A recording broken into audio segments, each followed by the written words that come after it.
Hello and welcome दोस्तों, आप सभी का स्वागत है। दोस्तों आज हम एक आपके सामने एक ऐसी कंपनी के बारे में डिस्कस करने जाते हैं कि जो बहुत ही रीजनेबल रेट पे कंपनी मिल रही है। कहने का मतलब सही दाम है और उसका उसका चार्ट आपके सामने लगा रखा है।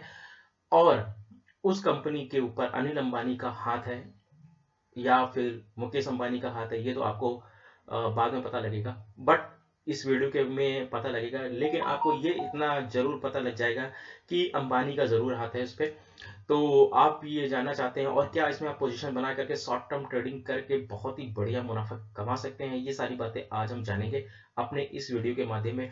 मेरा नाम है शेख जहीर, आप देख रहे हैं टेक मजा। चलिए शुरू करते हैं। दोस्तों आपको पता होगा कि अभी कुछ समय पहले एक कंपनी ने जो रिलायंस की एक सब्सिडरी कंपनी थी, उसमें जैसे कि उसमें नेटवर्क 18 भी आती है और उसमें टीवी 18 ब्रॉडकास्ट भी आती है। तो उन शेयरों में आपने जबरदस्त तेजी देखी होगी और उस तेजी का कारण यह है कि मीडिया सेक्टर्स में काफी ज्यादा अभी जो न्यूज आ रही थी उस न्यूज का उनको पॉजिटिव रिस्पांस मिला है। और वो न्यूज क्या है, वो न्यूज आपको मनी कंट्रोल की वेबसाइट पे आपको मिल जाएगा कहीं ना कहीं। बट ये अभी हमने आपको ये चार्ट लगा रखा है और ये चार्ट के माध्यम से हम थोड़ा सा एक्सप्लोर करेंगे कि देखिए चार्ट से पहले हम आपको डेट दिखा देते हैं और ये डेट है 23 अगस्त 2019। तो 23 अगस्त 2019 को ज्यादा पीछे नहीं जाएंगे तो उसके रेट की बात करेंगे और इसका रेट है करीब 95 रुपीज। ठीक है, तो चलिए हम थोड़ा सा एक काम और करते हैं, इसमें वीकली चार्ट लगा देते हैं और वीकली चार्ट पे देखते हैं और उसके पांच डेटा देखते हैं। और पांच डेटा देखिए 225 रुपए थे। 28 जन 2013 की बात है। फिर उसके बाद ये चले जाते हैं, इसका हाई हम चेक करते हैं, हाई 239 240 रुपए। और थोड़ा सा और पीछे जाते हैं तो ये हम चले गए 2010 में। 2010 में भी 250। तो एक चीज आपने देखी होगी, इस कंपनी ने 240 और 250 रुपए के आसपास हाई मारा है और हर बार हाई मारा और हाई मारने के बाद उसने एक लेवल सेट कर लिया। वो लेवल था 95 रुपीज से 100 रुपीज के बीच का। तो यानी कि इसने एक लेवल फिर एक 100 रुपए का टच कर लिया है, सॉरी एक सेट कर लिया है। और अभी जो उस लेवल पे ये ट्रेड कर रहा है और ये ट्रेड जो है ये करीब 70 रुपए के आसपास ट्रेड कर रहा है। तो यानी आज इसके दिन का जो हाई था वो 70 रुपए के आसपास था। तो अब एक चीज यहाँ पे एक चीज गौर करने वाली बात है कि देखिए यहाँ पे जो मार्च में गिरावट आई थी, ये मार्च का आपके सामने लगा था। मार्च में इसने जो लो बनाया था वो 26 रुपए के आसपास बनाया था और उसके बाद से इसमें अच्छी खासी आपको ग्रोथ देखने को मिली है। ठीक है, और ये थोड़ा सा मैं बिगाड़ देता हूँ। ठीक, मार्च के बाद से इसमें अच्छी खासी वी शेप रिकवरी हुई थी। एक्चुअली अच्छी खासी ग्रोथ क्या हुई थी, एक तरीके से कह सकते हैं इसमें वी शेप रिकवरी हुई थी। और उसके बाद से ये इस स्टॉक में काफी ज्यादा जान आई थी। तो ये देखिए ये हमने ग्राफ बना रखा है। ठीक है, चलिए इसको थोड़ा सा हम बिगाड़ देते हैं। ठीक है, इसमें वी सेव रिकवरी आई थी और वी सेव रिकवरी के बाद इसने एक अच्छा फिर एक कंसोलिडेशन फेस किया था। और यहाँ पे देखिए, यहाँ पे एक चीज गौर करने की वाली बात है जो आपको यहाँ पे भी देखने को मिल रही है। एक चीज एक चीज क्या हुआ था कि देखिए सारे के सारे जो अपने मूविंग एवरेजेस हैं, जैसे कि मैं आपको बताऊं 200 दिनों का जो मूविंग एवरेज है अभी वो किस रेट पे कैलकुलेट आ रहा है, वो भी 70 रुपए के आसपास आ रहा है। और ये जो आपका 150 दिनों का मूविंग एवरेज है वो कितने पे आ रहा है, वो भी 70 रुपए के आसपास आ रहा है। यानी कि 65 रुपए से 70 रुपए के बीच पे आ रहा है। 50 दिन का मूविंग एवरेज वो भी इतने ही दिन के बीच आ रहा है, यानी कि वो भी 60 से 70 रुपए के बीच पे आ रहा है। और 100 दिनों का मूविंग एवरेज, ठीक है, वो भी इतने ही पे आ रहा है। तो एक चीज एक गौर करने वाली बात है कि जब सारे के सारे मूविंग एवरेजेस एक ही जगह पर आ जाते हैं तो वहां पे कहीं ना कहीं एक ब्रेकआउट की संभावना हमको नजर आती है। हम बात कर रहे हैं पॉसिबिलिटी की। ठीक है, पॉसिबिलिटी हमें एक नजर आती है जब सारे के सारे मूविंग एवरेज एक जगह पे हो जाते हैं, जिस तरह से हमने यहाँ पे देखा था। लेकिन यहाँ पे एक चीज का फर्क है कि यहाँ पे कंसोलिडेशन एक्चुअली हमको यहाँ पे देखने को नहीं मिला था और यहाँ पे कंसोलिडेशन हुआ है और ये कंसोलिडेशन काफी लंबे समय के बाद हुआ है। यानी कि ये कंसोलिडेशन देखिए करीब अक्टूबर से चल रहा है, तो अक्टूबर से दिसंबर भी खत्म होने वाला है। तो लगभग लगभग 2 महीने, 1.5 महीने का, 2 महीने का कंसोलिडेशन लगभग लगभग 2 महीने हो चुके हैं।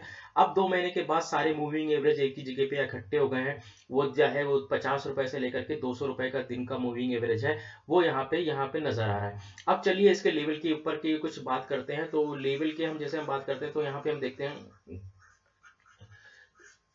तो लेवल पे बात करते हैं तो यहाँ पे देखिए इसका जो फर्स्ट टारगेट वो मुझे दिख रहा है वो करीब जो है 100 रुपए या 95 रुपीज का जो दिख रहा है। और दूसरा जो इसने रेजिस्टेंस यहाँ पे ये हाई मारा था और ये हाई था, चलिए चलिए हम डेट देख लेते हैं। और ये हाई तो 22 जुलाई का, 22 जुलाई का जो है 114 रुपए। तो ठीक है, तो दूसरा टारगेट आता है करीब करीब मैं इसको 120 रुपए मानता हूँ। तो 120 रुपए यानी कि आपका जो टारगेट हो सकता है वो टारगेट हो सकता है 95 रुपीज, और दूसरा टारगेट हो सकता है आपका 110 रुपए या 115 रुपए। ठीक है, ये टारगेट हो सकते हैं फर्स्ट। अभी जो आपका यहाँ पे पैसा मिल रहा है वो 77 रुपए, यानी कि यहाँ से अगर आप अपसाइड देखते हैं तो अपसाइड में आपको 30 से 40% की आपको ग्रोथ मिलती नजर आती है। लेकिन ये सब क्या है, ये सब पॉसिबिलिटी है, देखिए पॉसिबिलिटी है, कोई गारंटी नहीं है, नो गारंटी।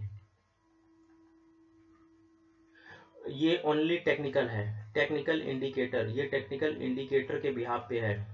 आप अपनी रिसर्च खुद करिएगा अगर आप लेते हैं। अब यहाँ पे क्या करना है आपको, अगर स्टॉप लॉस लेना है, स्टॉप लॉस लेकर के आप ट्रेड करना चाहते हैं तो यहाँ पे देखिए, यहाँ पे जो इसने लो बनाया था वो लो, चलिए हम स्टॉप लॉस देखते हैं। वो लो यहाँ पे 66 रुपए का दिख रहा है, बट आपको थोड़ा सा डीप स्टॉप लॉस लेना होगा। आपको जो इसने जून में लो बनाया था वो 50 रुपए के आसपास जब यहाँ पे हो रहा था, तो आप जो है स्टॉप लॉस आप जो है आप स्टॉप लॉस आप 50 रुपए के आसपास ले सकते हैं, या 45 रुपए से 50 रुपए के बीच पे आप स्टॉप लॉस लेकर के आप ट्रेड कर सकते हैं। और जो ये टारगेट सेट कर सकते हैं 95 से 115 रुपए के बीच का टारगेट आप सेट कर सकते हैं। तो चलिए आप कंपनी का हम आपके सामने नाम बता देते हैं। कंपनी का नाम है, देखिए आपके सामने, डेल नेटवर्क। और इसकी हम आपके साथ बीएससी इंडिया की वेबसाइट पे हम आपको ले जाते हैं, और बीएससी इंडिया की वेबसाइट पे आपको कुछ इसके फंडामेंटल पैरामीटर के ऊपर हम यहाँ पे बात करने वाले हैं। तो जैसे कि इसका 52 वीक का हाई आपको नजर आ रहा है यहाँ पे, 52 वीक का हाई 115 रुपए का है, लो 25 रुपए का, 25 जो मार्च में बनाया था। तो अगर मार्केट कैप की बात करें तो 3300 करोड़ की कंपनी है, करीब एक मिड साइज की कंपनी है। ठीक है, मिड साइज की कंपनी 3300 करोड़ की। और जो मार्केट कैपिटल है वो 435 करोड़ रुपए की। ठीक है, फेस वैल्यू 10 रुपए है। और ईपीएस काफी कम है, ये बहुत ही अच्छी नहीं है ईपीएस, चलिए। लेकिन पीबी वैल्यू 1.16 है, और रेट ऑफ इक्विटी जो ये है वो 6.65 है। तो पीवी वैल्यू, पीई वैल्यू, ये चीज मैं इस पे दांव खेलना चाहता हूँ। जो पीई वैल्यू है उसका वो बहुत ही अच्छा है, 17 है, जो कि काफी अच्छा है। मतलब जो इस तरह की कंपनी है और इसका जो स्टॉक प्राइस है और रेट है, प्राइस के हिसाब से इसका पीई वैल्यू काफी अच्छा है।